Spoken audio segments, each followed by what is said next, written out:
دویمه دا ده چې د نور نه مراد محمد صلی الله علیه وسلم نے. اکثر مفسرین داوی، امام علوسی رحمہ اللہ فرمائی هو نور الانوار نبی المختار محمد صلی اللہ علیہ وسلم. دین مراد نور الانوار دے، نبی المختار دے، محمد نو دین مراد رسول اللہ مبارک صلی اللہ علیہ وسلم. نبی علیہ الصلوۃ والسلام نورم دے، دلیل ہدایت تے، اور نبی علیہ الصلوۃ والسلام بشرم دے. قل انما انا بشر مثلکم. نو د بشریت نے انکارم صحیح نہ دے، او د نورانیت نے انکارم صحیح نہ دے. سوک ډیر توغل پدې کې کوي چې نبی علیہ السلام نور دے خو بشر نه دے، دام صحیح نه ده. ګوره ولی ابلایت نے انکار راضی کرے بشر خود ہے.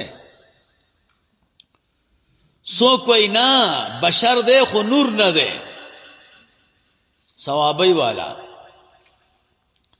آغا وینو والا کا دی آیت سر بسکیں. دا ټول مفسرین په یو غاګ باندې وای مراد ته رسول الله مبارک صلی الله علیه وسلم. بیا دې د پاره چې نبی علیہ السلام نور نه ده او دلائل وای ایک نبی علیہ السلام نور وے خوراک بے نہ کہو یو، وعدہ بے نہ کہو دعا، او دسمات بے نہ کہو درے، بچی بے نو سلو، خاخیدہ بنا پینزو. دا سے اور پسیزا والا کدا تا چې د نور د پاره کم شرطونه وې دا کم کتاب کې راغلي دي. دا چا ویلي دي چې نور به خوراک نه کوي او نور به چیکاک نه کوي، نور به وعده نه کوي، نور به نه خخېږي. دا چا ویلي؟ دا خو چا نه ویلي، دا ځان نه مو خبرې شروع کړي دي. دا اختلاف د رسول الله مبارک صلی الله علیه وسلم په نور کې چې خلق کوي نو اصل کې د نور معنا نه پیژني. کله مو چې د نور معنا زده کړه کنه نو دنیا کې به منکر پیدا نه کوي. دنیا کې بیا منکر نشتا.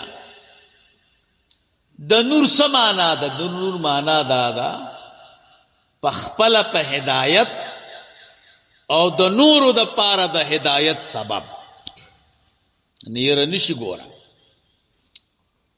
دا عظیم لانجه مې درته ختم کړه. نور دی او بشر دی او دلایل دی والا که د نور معنا زده کنه. د نور څه معنا ده؟ د نور معنا دا ده چې پخپل په هدایت دی او نور بندگانو د باری تعالی د پاره هادي دی. اوس نور دی کنه دی؟ اس کو سکھ پا دے مانا بانے نبی علیہ السلام د نورانیت نہ انکار کئی نو مسلمان پاتی کی دیش. دا خو بیا صحیح نہ دا کنا. نور رڼا تا وای ښا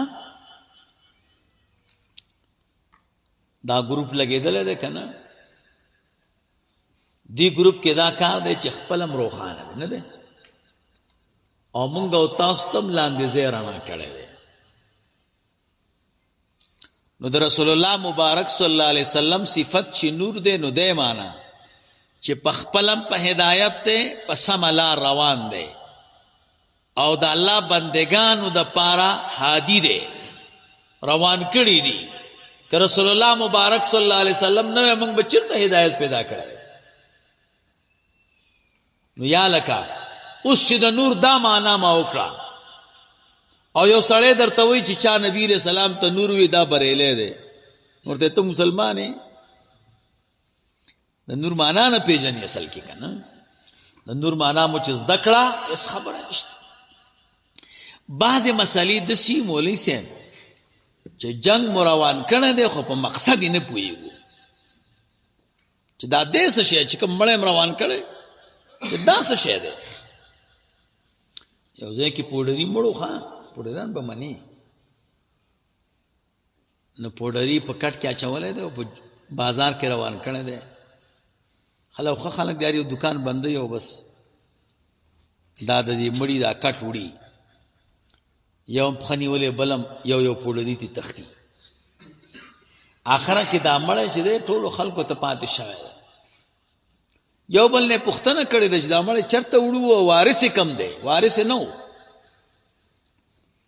مونږ او تاسو هم د دې اختلافي مسلو نه دغه پوډري مړی جوړ کړی په اوږو کړم دی او خولې را باندې راماتې دي خو پېژنو یې نه چې دا دی څه شی داسې نه ده په مسله به ځان پوهیې ما ته یو سړي وي چې په اولیاو کې متصرفین شته که نه ما اولیاو شته پکې اولیاء کرامو کې متصرفین شته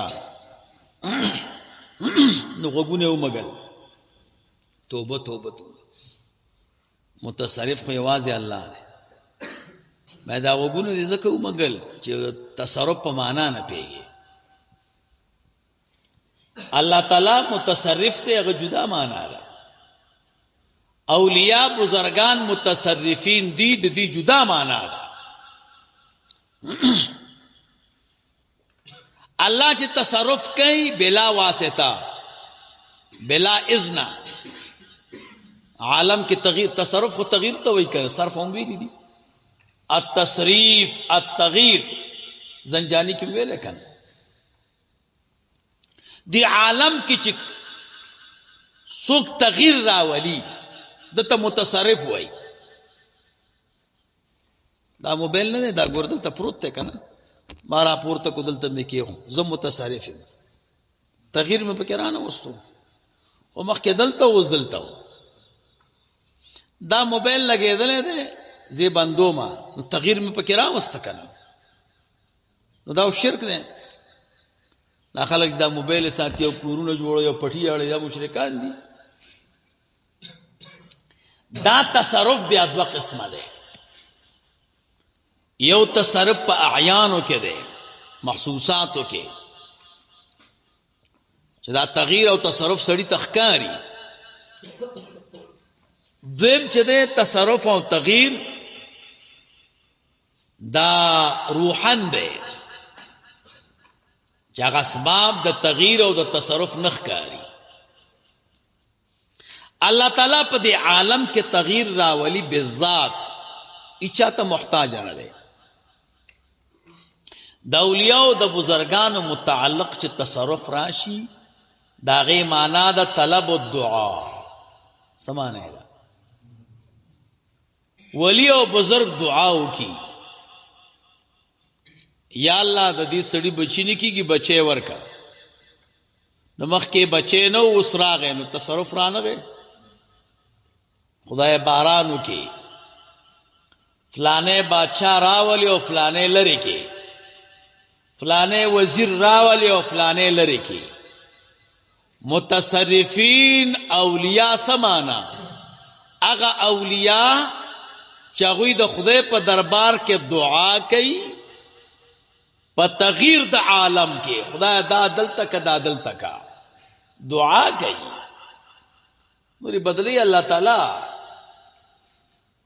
اوس یو ولی او بزرگ په دعا باندې یو کار کیږي دا شرک دی او تصرف نه پیژنې کله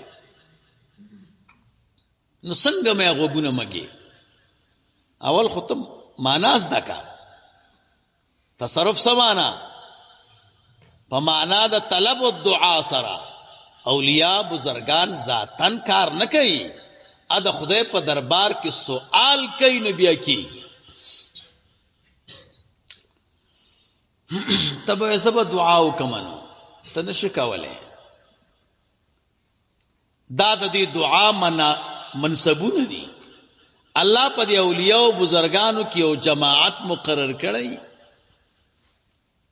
چې تاسو منصب داده چې په دې تغییر د عالم کې به مان دعا غواړي نو زه به بدلو بچی ده کنه ده داسې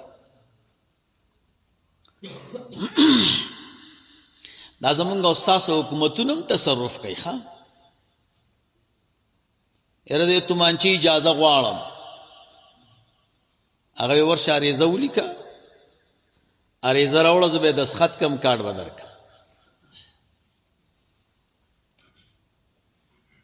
د دنیا نظام دی داسې الله تعالی په دې اولیاء او بزرګانو کې او جماعت مقرر کړی په دې منصب چې ستاسو دا کار دی، مانه به دا دعا غواړئ، دا نو زه به هغه کار کوم. بچایي ده که نه د الله تعالی؟ دنیا دارالاسباب ده که نه؟ نو اصل کې تصرف په معنا نه پیږي، نو ځکه انکار کوي.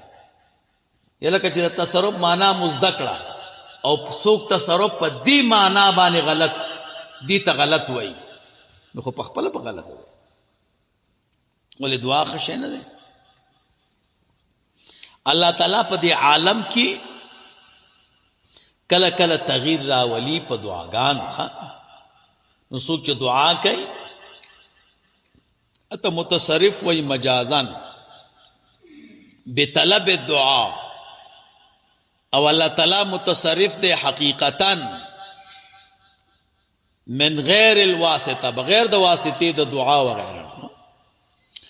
رسول الله مبارک صلی الله علیه وسلم نور دے نور سمانا خپل په هدایت ته او د نور د پاره هادي دے. کله چې د نور دا معناو کې نو څوک منکر د نور شته یا خو نشته کنه؟ چې منکر د غریب په نور نه پیږي نه. راځه